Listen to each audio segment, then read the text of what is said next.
My name is Carly, and I never thought my life would turn into such a roller coaster. It all started when I was working as a perfume sales manager at a high-end department store. One day, a tall, handsome guy walked into the store. He looked nervous, fidgeting with his phone as he approached the counter. "Hi," he said, his voice a bit shaky. "I need help choosing a perfume for my mom." I couldn't help but find his concern for his mother endearing. "Don't worry," I reassured him. "We'll find something perfect. Let's start with some popular choices." As we sampled different fragrances, I learned his name was Michael. He was 28, worked for his family's construction company, and lived nearby. We chatted easily, and I found myself drawn to his warm brown eyes and shy smile. After nearly an hour, we finally settled on an elegant floral scent. As I wrapped up the bottle, Michael hesitated. Carly? Would you like to grab coffee sometime?" My heart skipped a beat. "I'd love to," I replied, trying to keep my voice steady. That coffee date turned into dinner, which led to more dates. Michael was sweet, attentive, and made me laugh. We shared similar interests in movies, hiking, and trying new restaurants. Before I knew it, we were officially a couple. Everything was perfect until the day I met his mother, Evelyn. Michael had warned me she could be a bit intense, but nothing prepared me for the reality. We arrived at a fancy restaurant for a family dinner. Evelyn sat at the head of the table, her sharp eyes scrutinizing me as we approached. She was impeccably dressed, her graying hair styled in a severe bun. "So, this is the girl you've been seeing," she said, her tone cold. She barely acknowledged my extended hand, giving it a limp shake. Michael's father, Robert, seemed nice enough, offering a warm smile. His older brother, Thomas, gave a curt nod. As we sat down, Evelyn launched into an interrogation. "Where did you say you work, Carly?" "I'm a perfume sales manager at." She cut me off. "Retail, how quaint. And your family? What do your parents do?" I tried to keep my voice steady. "My dad's a high school teacher, and my mom." "A teacher?" Evelyn's eyebrows shot up. "Well, I suppose someone has to do it." The dinner continued in this vein, with Evelyn making thinly veiled insults and dismissive comments. Michael squeezed my hand under the table, but said nothing to defend me. As we left the restaurant, Evelyn pulled me aside. "Listen carefully, Carly," she hissed. "I run this family. I decide what's best for my sons. If you want a future with Michael, you'll need to prove your worth." I was too shocked to respond. When Michael proposed, I was over the moon. But my joy was short-lived. Evelyn immediately took over the wedding planning, dictating everything from the venue to the guest list. I tried to stand up for myself. "Actually, I had some ideas." "Ideas are nice, dear," Evelyn cut in, "but let's leave this to the professionals, shall we?" Michael gave me a pleading look. "Just go along with it," he whispered. "It's easier this way." And so, I watched as my dream wedding transformed into Evelyn's spectacle. I told myself it was just one day, that things would be different once we were married and living on our own. The first few months of marriage were a whirlwind. Michael and I moved into a small apartment, and I reveled in the joy of setting up our own space. But even as we unpacked boxes and arranged furniture, Evelyn's presence loomed large. She'd drop by unannounced, often when Michael was at work. "Just checking in," she'd say, her eyes scanning our home critically. "Oh dear, is this how you've arranged the living room? Let me show you a better way."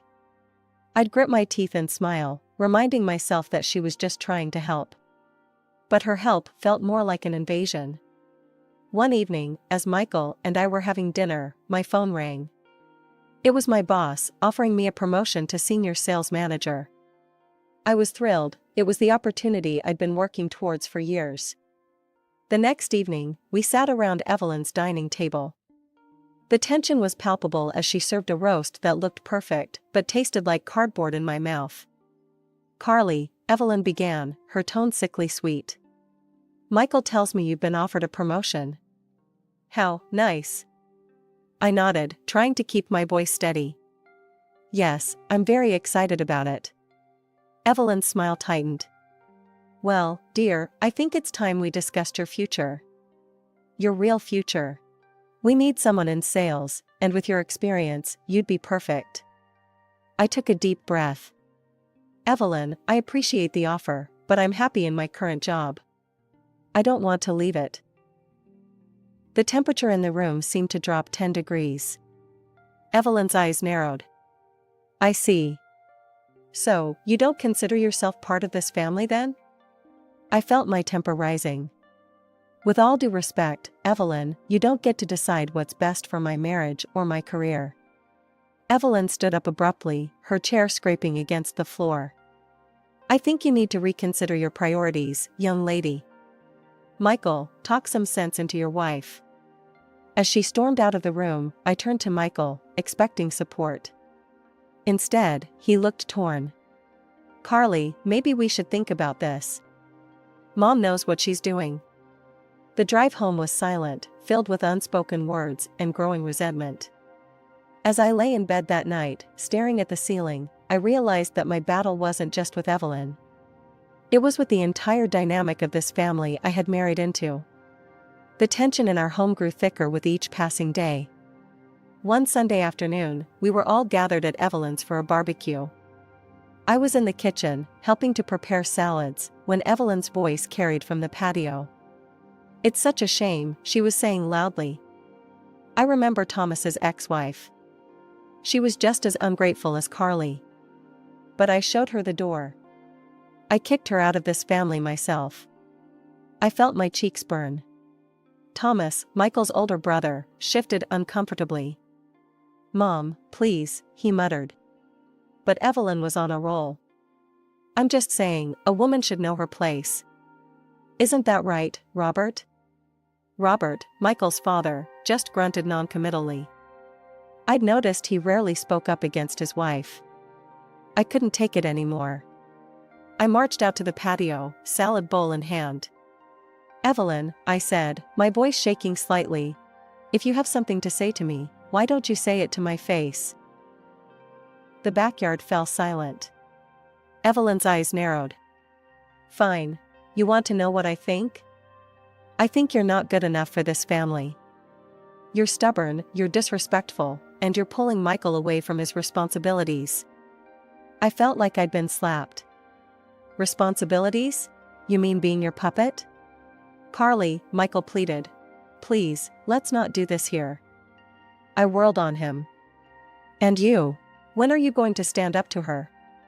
When are you going to be a husband instead of a mama's boy? The moment the words left my mouth, I knew I'd crossed a line. Michael's face crumpled, and Evelyn looked triumphant. You see, she crowed. This is who you really are. A spiteful, ungrateful girl who doesn't appreciate what she has. I felt tears pricking at my eyes. Without another word, I turned and ran into the house, grabbing my purse and keys. The weeks following the barbecue incident were tense. Michael and I barely spoke, tiptoeing around each other in our own home. I threw myself into my work, staying late at the office to avoid the suffocating silence at home. One evening, I returned from work to find Michael sitting at the kitchen table, a serious expression on his face. We need to talk, he said. Mom called today. She wants us to come over for her birthday dinner next week. I felt a knot form in my stomach. Michael, I don't think that's a good idea. Please, he pleaded. It would mean a lot to me. And maybe it's a chance to start over? I wanted to refuse, to tell him I was done playing nice with a woman who clearly despised me. But the hope in his eyes made me hesitate. Fine, I said finally. But this is the last chance, Michael. I mean it. The night of Evelyn's birthday arrived, and I found myself standing in front of her door, a forced smile plastered on my face. As we entered, Evelyn greeted us with her usual fake warmth. Carly, dear, she cooed, air-kissing my cheek. So glad you could make it. I was worried you might be too busy with your little job. I bit my tongue, reminding myself to stay calm. The evening progressed with forced pleasantries and thinly veiled insults. I noticed how Evelyn dominated every conversation, her sons and husband merely nodding along. As the night wore on, Evelyn announced it was time for cake. "Carly, be a dear and bring out the cake. And don't forget the candles." I headed to the kitchen, grateful for a moment's respite. I carefully placed the candles on the cake, counting under my breath to make sure I had the right number. Back in the dining room, I set the cake down in front of Evelyn. Her eyes narrowed as she counted the candles. "Carly," she said, her voice dangerously sweet. "There's one extra candle here. Can't you even do a simple task correctly? Or perhaps you're trying to insinuate something about my age?" "No, of course not, Enough," Evelyn snapped. She began plucking out the candles one by one. "Since you've clearly ruined the design, you might as well see the mess you've made. Come closer, dear. Take a good look." Hesitantly, I leaned in. Suddenly, I felt a hand on the back of my head, pushing me down. Before I could react, my face was shoved into the cake. I gasped, struggling to breathe as frosting filled my nose and mouth. After what felt like an eternity, Evelyn released me. I straightened up, sputtering and wiping cake from my eyes. The room was silent, save for Evelyn's cruel laughter. "Oh dear," she chuckled. "Looks like someone's made a mess of themselves." I looked around the room in disbelief. The other guests were averting their eyes, some letting out nervous giggles. And Michael? Michael was staring at the floor, his face red with embarrassment. Without a word, I turned and fled to the bathroom, locking the door behind me. As I scrubbed the cake from my face, I could hear muffled voices outside. A soft knock came at the door. "Carly?" It was Michael. "Are you okay? Do you need help?" I yanked the door open, fixing him with a glare. "Help? Now you want to help?" He looked away, unable to meet my gaze. "Mom can be a bit eccentric sometimes. We just need to." "Eccentric?" I hissed. "Michael, she assaulted me. And you just stood there." Without another word, I pushed past him, grabbed my purse, and headed for the door. I drove home in a daze, my mind reeling from what had just happened. The days following Evelyn's birthday disaster were a blur of tears, arguments, and sleepless nights.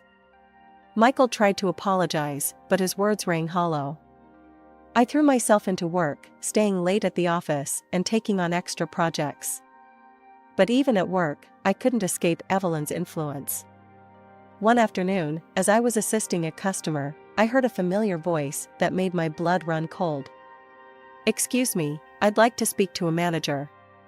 I turned to see Evelyn standing there, a malicious glint in her eye. My colleague, unaware of who she was, directed her to me. "I'm the senior sales manager. How can I help you?" I asked, trying to keep my voice steady. Evelyn's lips curled into a cruel smile. "I have a complaint about the perfume I purchased here last week. The problem is that this perfume smells like cheap chemicals. And when I tried to return it, your staff was incredibly rude to me." I knew she was lying. We had a strict quality control process, and our return policy was more than fair. But before I could respond, she continued her tirade. "This is unacceptable. I demand to speak to your superior immediately." My manager, alerted by the commotion, hurried over. "What seems to be the problem here?"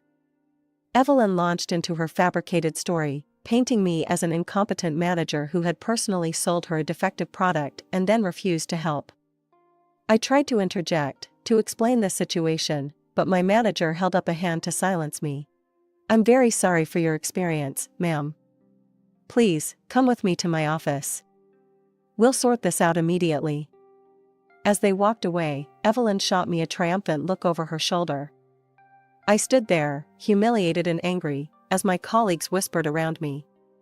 An hour later, my manager called me into his office. His expression was grim. "Carly, I've received multiple complaints about your performance recently. And after today's incident, I'm afraid we're going to have to let you go." I felt like the floor had dropped out from under me. What? But those complaints, they're not real. It's my mother-in-law, she's trying to. He held up a hand. Carly, please. I understand you're going through some personal issues, but we can't have them affecting your work like this. I'm sorry, but my decision is final. I left the office in a daze, my personal belongings in a small box. I drove home, tears blurring my vision. When I arrived, Michael was waiting, his face etched with concern. Carly, what happened? Mom said. Your mother, I spat, just cost me my job. I recounted the events of the day, my voice rising with each word. And you want to know the worst part? She used our phone number to file those fake complaints. Our phone number, Michael. The one you gave her without even asking me. I locked myself in our bedroom, ignoring his pleas from the other side of the door. As I lay there, staring at the ceiling, I realized I was at a crossroads. I couldn't keep living like this, constantly under attack from Evelyn and unsupported by my own husband. The weeks following my job loss were some of the darkest I'd ever experienced. One evening, as I sat at our kitchen table, surrounded by job listings and unanswered applications, my phone buzzed. It was a text from an unknown number. I hear you're looking for work. Maybe it's time to reconsider my offer. Evelyn. I stared at the screen in disbelief. How had she gotten my new number? I'd changed it specifically to avoid her. As if on cue, Michael walked in. I held up my phone. Did you give your mother my new number? His hesitation was all the answer I needed. Look, maybe we should consider her offer. It's for us. For our future. I stood up abruptly, my chair scraping against the floor. Our future? Michael, there won't be a future if this keeps up. If something doesn't change, and soon, I don't know if I can stay in this marriage.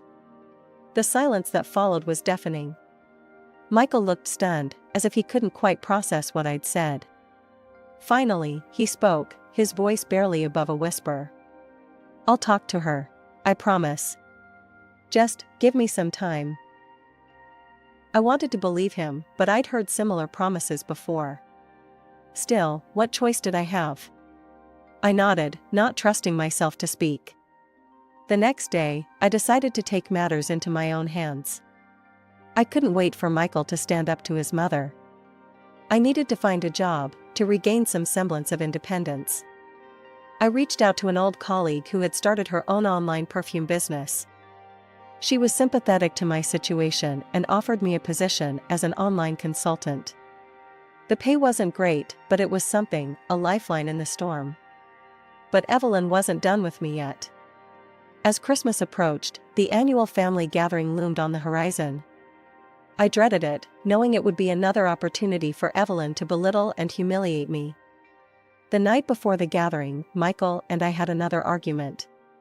He wanted me to make more of an effort with his mother, to try to understand her perspective. I couldn't believe what I was hearing. Her perspective? I sputtered. Michael, her perspective is that I'm not good enough for this family, that I should quit my job and become her puppet. How am I supposed to understand that? He looked away, unable to meet my eyes. She's just set in her ways. If we could just... No, I cut him off. I'm done trying. If you won't stand up for me, for us, then I'll have to do it myself. As I lay in bed that night, staring at the ceiling, I made a decision. Tomorrow, at the Christmas gathering, I would confront Evelyn once and for all. I was tired of being a victim, of letting her control my life. Christmas morning arrived, and with it, a sense of foreboding. We arrived to find Evelyn's house already bustling with activity. As we moved into the living room, I could feel Evelyn's eyes on me, assessing and judging. The rest of the family was already there, Robert, Thomas, and various aunts, uncles, and cousins. The afternoon progressed with forced pleasantries and thinly veiled insults. Evelyn, as usual, held court, dominating every conversation. I noticed how she kept bringing up the topic of children, her eyes darting to me each time. Finally, during dinner, she addressed me directly. Carly, dear, she said, her voice dripping with false concern, I couldn't help but notice you're not drinking. Any special reason? I felt my cheeks flush as all eyes turned to me. No, Evelyn. I'm just not in the mood for alcohol. Her eyes narrowed.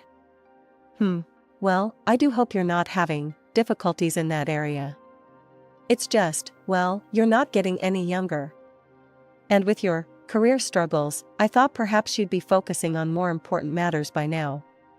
I stood up abruptly, my chair scraping against the floor. More important matters? You mean like being a submissive wife who gives up her dreams to please her mother-in-law? Gasps echoed around the table. Evelyn's face contorted with rage. How dare you speak to me like that in my own home? No, Evelyn, I shot back. How dare you treat me like this? I am your son's wife, not your punching bag. I've had enough of your manipulation and your cruelty. I turned to leave, but as I passed Evelyn, everything seemed to happen in slow motion. Evelyn made a sudden movement, knocking over her mug of hot tea. The scalding liquid splashed directly onto me. I screamed in pain as the hot tea soaked through my clothes. Evelyn, however, seemed unfazed by what she had done. She grabbed my arm, pulling me close. Listen here, you little brat, she hissed, her voice low and menacing. You will obey me. You will do as I say. Or I will destroy you. Through the haze of pain, I looked around the room, desperate for help. But everyone, including Michael, seemed frozen in shock. Finally Michael stood up, his face pale. I need some air, he mumbled, before fleeing the room. In that moment, something inside me broke. Without another word, I wrenched my arm free and ran out of the house, ignoring the chaos erupting behind me. I drove to the nearest hospital, my skin still burning from the tea. As the doctors treated my burns, which thankfully weren't severe, I felt a strange sense of calm wash over me. When I finally returned home, the apartment was empty. I packed a bag with essentials, wrote a brief note explaining that I needed time away, and left. I woke up in the dingy motel room, my skin still tender from the burns. As I was contemplating my next move, my phone rang. I hesitated, half expecting it to be Michael or worse, Evelyn. To my surprise, it was my father-in-law, Robert. Carly, his voice sounded strained. Can we meet? It's important. Curiosity got the better of me. Okay, I said, giving him the motel address. An hour later, there was a knock at my door. I opened it to find Robert standing there, looking more disheveled than I'd ever seen him. His eyes were red-rimmed, and he seemed to have aged overnight. Robert, what's going on? I asked, gesturing for him to sit down. Carly, I'm so sorry, he blurted out as soon as I let him in. There's something you need to know about the company, about Evelyn. He paused, his hands shaking slightly. The company, it used to belong to my parents. Evelyn, she tricked my father when he was sick. Made him sign everything over to her, made herself the executive director. I felt my jaw drop. What? But how? Why didn't you say anything? Robert's eyes filled with tears. I was a coward. I'd been collecting evidence for years, but I was too afraid to do anything with it. He reached into his jacket and pulled out a thick folder. But I can't stay silent anymore. Not after what happened yesterday. I need your help, Carly. With trembling hands, I opened the folder and began to read. What I found inside made my blood run cold. Evelyn had been hiding income for years, evading taxes on a massive scale. She'd been hiring undocumented workers, paying them a fraction of what they deserved and forcing them to work in appalling conditions. These workers, afraid of deportation, never complained about their treatment. But it got worse. The documents showed that many of the company's products were defective, failing to meet basic quality standards. Evelyn had been knowingly selling these subpar goods at full price, putting profits over people's safety. Then I came across a police report that made my heart stop. Thomas's ex-wife, who had worked in production, had discovered these illegal practices. She had threatened to report Evelyn to the authorities. In response, Evelyn had pushed her down a flight of stairs.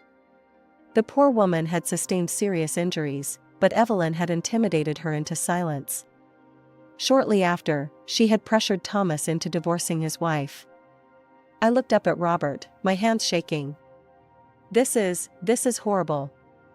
How could she do all this? Robert broke down, tears streaming down his face. I'm so sorry, Carly. I should have spoken up years ago. I was afraid. Of her, of losing everything. But I can't live with this guilt anymore. As I watched my father-in-law cry, a mix of emotions washed over me. Anger at Evelyn's cruelty and greed. Sympathy for Robert and all the workers who had suffered. And a growing determination to put an end to this injustice. We contacted a reputable lawyer, Amanda Chen, who specialized in corporate fraud cases. She listened to our story with growing concern and immediately agreed to take on the case. It was a Tuesday afternoon when all hell broke loose. My phone exploded with notifications, missed calls, text messages, and voicemails, all from Evelyn. I steeled myself and listened to one of the voicemails. You ungrateful little witch. Evelyn's voice screeched through the speaker. How dare you turn my husband against me? I'll ruin you for this, do you hear me? I'll destroy you. The barrage continued relentlessly. Evelyn called every few minutes, alternating between threats and attempts at manipulation. When I blocked her number, she started using other people's phones. But it didn't stop there. Evelyn launched a full-scale character assassination campaign against me. She contacted friends, family, and even my former co-workers, spinning a tale of how I had seduced Robert and turned him against her. The biggest blow came when Michael sided with his mother. He showed up at my new rented apartment, his face a mask of anger and betrayal. How could you do this to us? He demanded. To my mother? I tried to explain, to show him the evidence, but he refused to listen. I don't know who you are anymore, he spat before storming out. As I sat there, reeling from Michael's rejection, I received an unexpected call.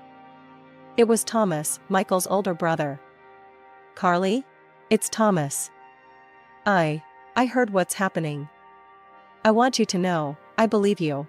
And I want to help. Thomas's support was a turning point. He provided additional evidence of Evelyn's misdeeds and agreed to testify in court. With his help, we were also able to locate his ex-wife, Maria. Maria's testimony was damning.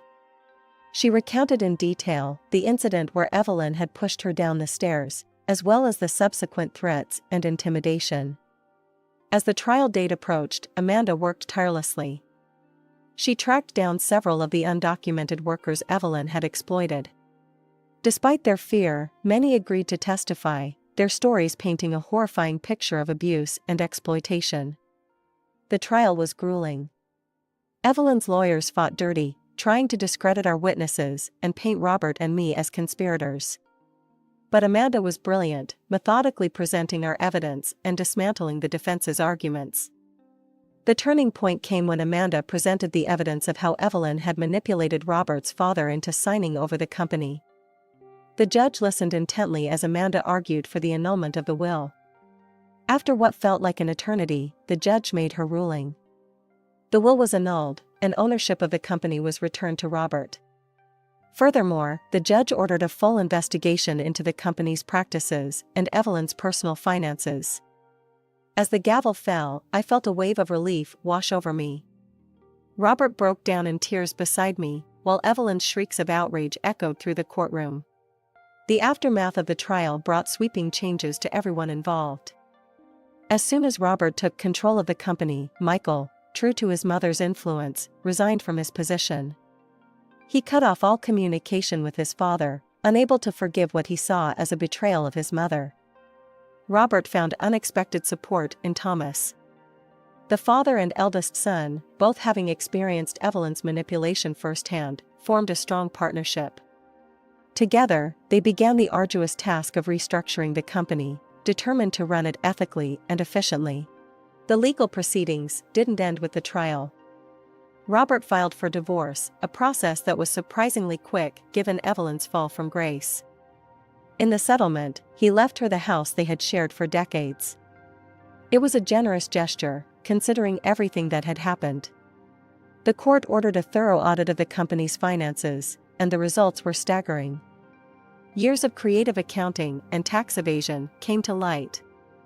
Evelyn was hit with a massive fine and ordered to pay $500,000 in back taxes.